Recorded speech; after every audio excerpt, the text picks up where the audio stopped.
Assalamualaikum dear students, hope you all doing good. Students, as you all know, we are doing unit number 7.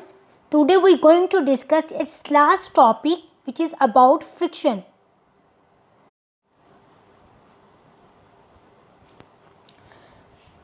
Friction is the force present when two surface things rub together.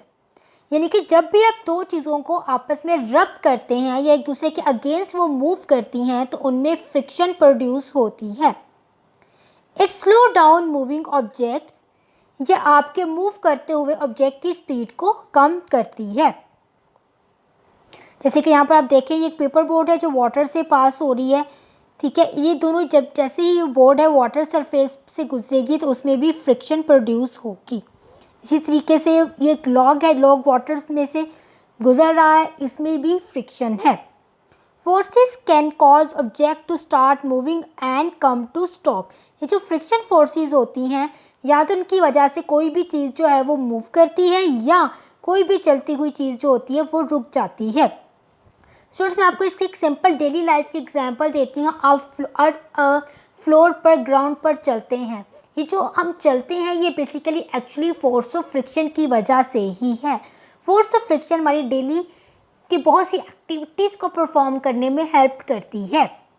Even कि आप bicycles चलाते हैं, जो आप में से maximum students चलाते होंगे, तो बाईसाइकिल की जो चलती है आप उसके पैडल को पुश करते हैं, वहाँ पर भी फोर्स ऑफ फ्रिक्शन अप्लाई होती है. ब्रेक लगाते हैं आप किसी भी व्हीकल में, उसमें भी फोर्स ऑफ फ्रिक्शन अप्लाई होती है. स्टूडेंट्स, अभी हमने फ्रिक्शन को डिस्कस किया. अब हम फ्रिक्शन के साथ साथ पेज नंबर 64 पर एक इम्पॉर्टेंट इन्फॉर्मेशन है जिसमें एक फोर्स के बारे में मेंशन किया गया है. एक बहुत ही एक स्पेशल फोर्स है, हम इसको डिस्कस कर लेते हैं. An invisible force called gravity pull everything down towards the earth. हमारी अर्थ पे एक फोर्स अप्लाई हो रही है अर्थ की वजह से, जो कि हमें नज़र नहीं आती, लेकिन ये हर चीज़ को नीचे की तरफ जो है वो खींचती है, अर्थ की तरफ. इसे हम ग्रेविटी कहते हैं. This is why when you late something go it fall downwards. आप किसी भी चीज़ को छोड़े हुए एक्चुअली कहाँ गिरती है? ज़मीन पर आकर ही गिरती है. स्टूडेंट्स, अगर आपके हाथ से पेन गिरता है तो वो पेन किस तरफ गिरेगा? ऊपर की तरफ तो नहीं गिरता, वो नीचे की तरफ गिरता है. सेम वे अगर आप बॉल को ऊपर की तरफ बाउंस करते हैं, ऊपर की तरफ फेंकते हैं, तो थोड़ी टाइम के बाद वो वापस ज़मीन पर आकर गिरती है.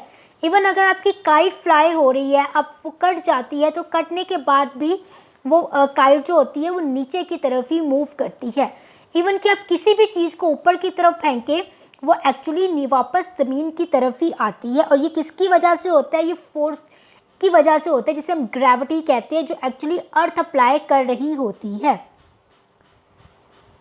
स्टूडेंट्स, अगर मैं आपको डेली लाइफ में बात करूँ, एक चीज़ आप सब जानते हैं कि जो हमारी अर्थ है वो सन के गिर्द जो है वो घूमती है. अब वो सन के गिर्द क्यों घूम रही है? एक्चुअली सन की ग्रेविटी की वजह से जो हमारी अर्थ है वो सन के गिर्द जो है वो मूव करती है. ये तो है स्टूडेंट्स हमारा आज का टॉपिक. इसी के साथ हमने अपना यूनिट नंबर 7 क्लोज करते हैं. अब आते हैं अपने टॉपिक से रिलेटेड वर्कबुक पे तरफ. स्टूडेंट, वर्कबुक में हमने पेज नंबर 12 पर सबसे पहले एमसीक्यूज करेंगे. आपके पास पेज नंबर 12 पर क्वेश्चन नंबर 2 है. Select the correct answer from choices listed. Number 1, which of these is not a force. इसमें से कौन सी ऐसी चीज़ है जो फोर्स नहीं है? आपके ऑप्शन है पुश, पुल, ग्रेविटी, लाइट. तो कौन सी ऐसी चीज़ है जो हम पर फोर्स नहीं लगाती? तो वो लाइट है. लाइट हम पर फोर्स नहीं लगाती है, कोई फोर्स नहीं है. Number 2, which of these can afford to. इनमें से कौन सी ऐसी चीज़ें हैं जो फोर्स कर सकती है? Change the shape of something, slow something down, speed something up, या ऑल ऑफ दीज. तो स्टूडेंट, फोर्स तो ये सब कर सकती है, तो आपका करेक्ट आंसर है ऑल ऑफ दीज. नेक्स्ट है the force present when two surface rub together is called. जब दो सरफेस आपस में रब होती हैं तो कौन सी फोर्स होती है? स्टूडेंट्स, अभी हमने डिस्कस किया है friction, friction, friction, gravity, wind. तो correct answer is friction. Next है cycling faster create a force that will make a bicycle. Slow down, speed up, change shape, stop, तो हम स्पीड अप करते हैं।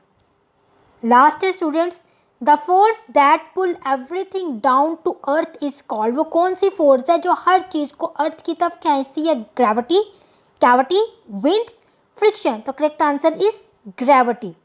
ये है स्टूडेंट्स आपके एमसीक्यूज। आपने इसी तरीके से पेज नंबर 12 पर अपनी वर्कबुक पर इन्हें कंप्लीट करना है। स्टूडेंट क्वेश्चन आंसर में आज हम करेंगे क्वेश्चन नंबर 3। क्वेश्चन नंबर 3 है, objects do not fly up, objects जो है वो ऊपर नहीं उड़ते, मूव बैकवर्ड और फॉरवर्ड, ना ही आगे पीछे, बट फॉल डाउन, बल्कि गिर जाते हैं, when you let go of them, why. यानी कि वो ये कह रहे हैं कि अगर आप किसी भी चीज़ को हाथ से छोड़ दे, जाने दे, तो वो ना तो ऊपर उड़ती है ना आगे पीछे जाती है, बल्कि वो नीचे की तरफ आकर गिर जाती है। ऐसा क्यों होता है? So the answer is objects do not fly up, move backward और forward, but down when you let go of them, because of force of gravity.